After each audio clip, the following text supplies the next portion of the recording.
Today in front of me Samsung Galaxy M13 and I'll show you how to create home screen folders on this device.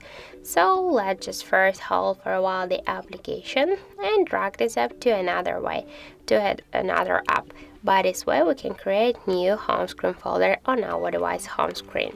If you want to add here more applications, you can make it by the same way. Just hold it and drag it here.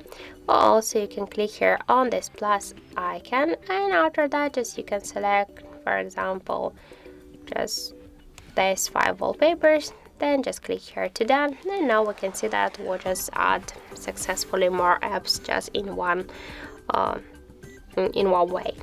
So also we can give here the folder name to this folder. Just enter the name, for example the apps, click to done, and now we can see that we just successfully renamed it. We can move this folder here on the screen, just hold it and drag it here, for example.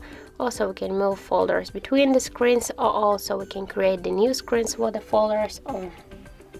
Just hold it and drag it. So by this way we created the new home screen folder. The new screen with our folder. If you want to remove some apps from here, just hold it and drag it to the home screen if you want to stay with this app here on the home screen. But if you want to remove this app from the home screen and from the folder, just hold it, tap here to remove, and that's it. Also we can make it by the third way.